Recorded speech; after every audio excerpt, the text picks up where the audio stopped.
Welcome to Suman TV. నేను మీ Suman TV. నాకు చాలా మంది ఎగ్జామ్స్కి వెళ్ళేటప్పుడు తీసుకోవాల్సినటువంటి జాగ్రత్తలు ఏంటి? అరే ఎగ్జామ్స్కి వెళ్ళేటప్పుడు ఎలాంటి జాగ్రత్తలు తీసుకోవాలో మాకు తెలీదా, దాని మీద కూడా వీడియోనా అనుకునేటువంటి వాళ్ళు ఉంటారు. దాని మీద కూడా వీడియో ఉంటుంది.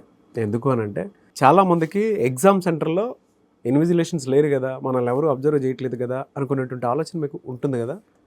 లేదు, ఎవ్రీథింగ్ అబ్జర్వేషన్లోనే ఉంటుంది. మనం చేసేటువంటి చిన్న చిన్న మిస్టేక్సే మనల్ని జైలు వరకు పంపించేటువంటి అవకాశం ఉంటుంది. కాబట్టి వీడియో మొత్తం పూర్తిగా చూడండి. గవర్నమెంట్ ఆస్పిరెంట్స్ ఎవరైతే ఉంటారో ఎందుకు ఈ వీడియో చేస్తున్నాం అనేటువంటి దాని మీద మీకు ఒక పర్టికులర్ అవగాహన వస్తుంది. సో అది ఏ ఎగ్జామ్ అయినా సరే, రేపు జరగబోయేటువంటి ఐబీపీఎస్ ఎగ్జామ్స్ అయినా సరే ఎలా కేర్ తీసుకోవాలనేది ఈరోజు మనతో పాటు శ్రీధర్ సిసి నుంచి శ్రీధర్ గారు ఉన్నారు. వారి మాట్లాడే తెలుసుకుందాం. Hello sir. Hello sir.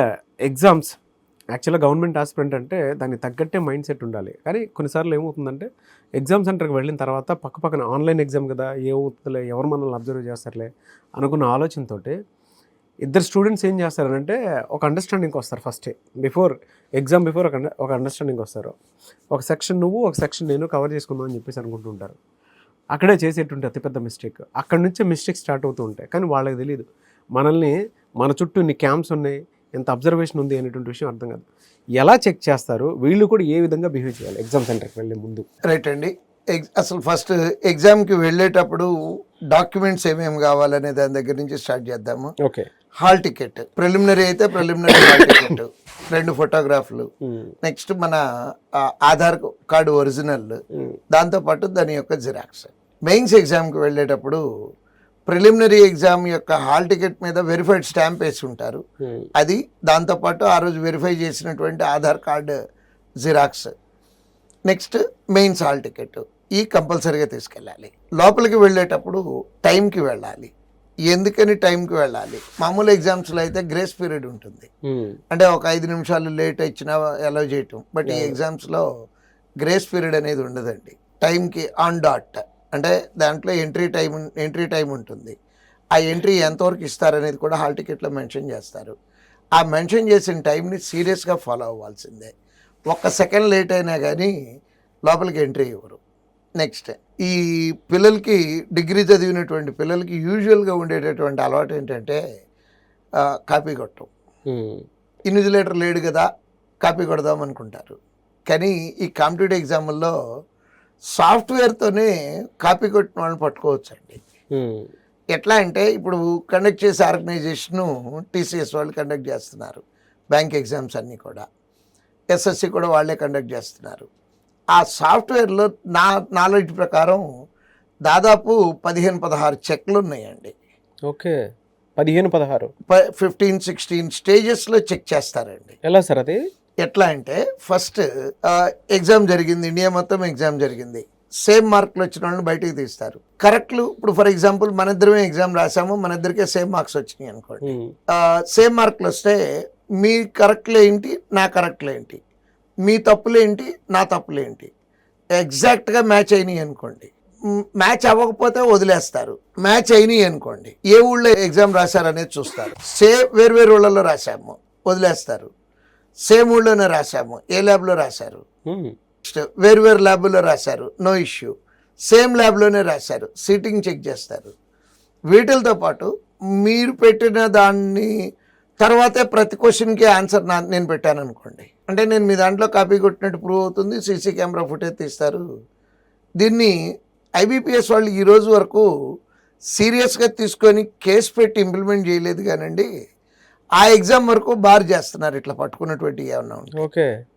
But నోటిఫికేషన్లో ఇచ్చిన రూల్ కనుక ఫాలో అయితే 7 years బార్ చేయడంతో పాటు ఎగ్జామినేషన్ నుంచి క్రిమినల్ ప్రొసీజర్ కూడా స్టార్ట్ చేయొచ్చండి, మాల్ ప్రాక్టీస్ కింద.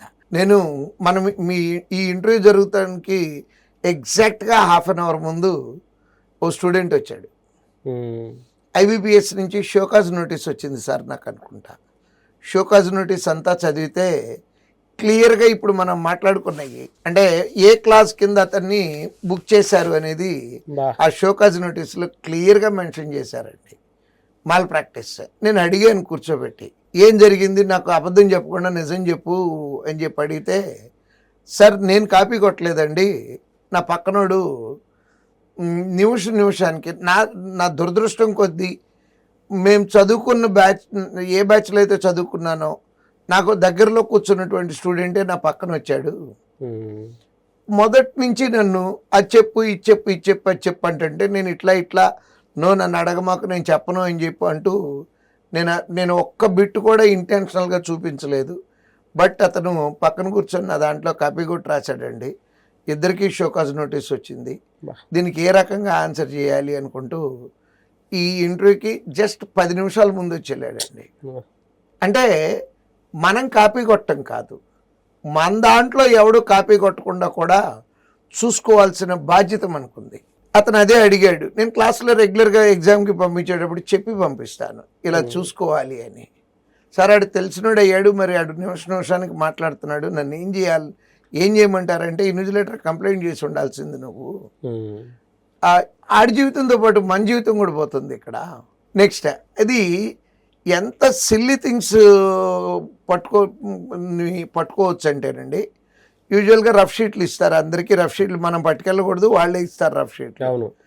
ఇచ్చినప్పుడు రఫ్ షీట్ మీద రోల్ నెంబర్ వేయాలి. మీ రఫ్ షీట్ మీద మీ రోల్ నెంబర్ వేయాలి, నా రఫ్ షీట్ మీద నా రోల్ నెంబర్ వేయాలి. పొరపాటున గాలికి నా రఫ్ షీట్ కొట్టుకొచ్చి మీ దగ్గర గాలికి అంటే అక్కడ ఉన్నటువంటి పరిస్థితులకి కొట్టుకొని వచ్చి మీ దగ్గర పడింది అనుకుందాము. తెలిసినా తెలియపోయినా కొంచెం ఆ షీట్ ఇవ్వరా అని అడుగుతాము. అడిగినా కూడా టచ్ చేయకూడదండి. కారణం ఏంటంటే ఎక్స్చేంజ్ ఆఫ్ ఆన్సర్స్ అనే ఒక క్లాజ్ ఉందండి IBPS నోటీస్లో. ఓకే. అంటే నా రఫ్ షీట్ మీద నేను చేసిన ఆన్సర్లు ఉంటాయి. అది మీ చేతిలో ఉంటే మన ఇద్దరిని బార్ చేసేయచ్చు అండి. ఎంతకాలం బార్ చేయొచ్చు? Any mistake 7 years. That IBPS వాళ్ళు రీసెంట్గా, ఇంతకుముందు నుంచి రూల్స్ అన్నీ ఉన్నాయండి, బట్ పని కట్టుకొని మాల్ ప్రాక్టీస్లు ఇట్లాంటివన్నిటిని సీరియస్గా తీసుకుంటాము అని ఒక 15 days బ్యాక్ నోటీస్ కూడా ఇచ్చారండి పిల్లలందరికీ. ఏ నోటీస్ సార్ అది? అంటే ఈ రకంగా ఏ రకమైనటువంటి తప్పులు జరిగినా సరే మిమ్మల్ని ఈ రకంగా అంటే చేసే తప్పులు ఏంటి, ఈ చేసే పనిష్మెంట్లు ఏంటి అని నోటీస్ రీసెంట్ ఒక 15 days బ్యాక్ పబ్లిష్ చేయడం జరిగింది. కానీ ఈ రూల్స్ అన్నీ కూడా ఎప్పటి నుంచో ఉన్నాయి. ఇంతకుముందు ఇంప్లిమెంట్ చేసి ఉండకపోవచ్చు, ఇప్పటి నుంచే సీరియస్గా ఇంప్లిమెంట్ చేస్తున్నారు. ఓకే.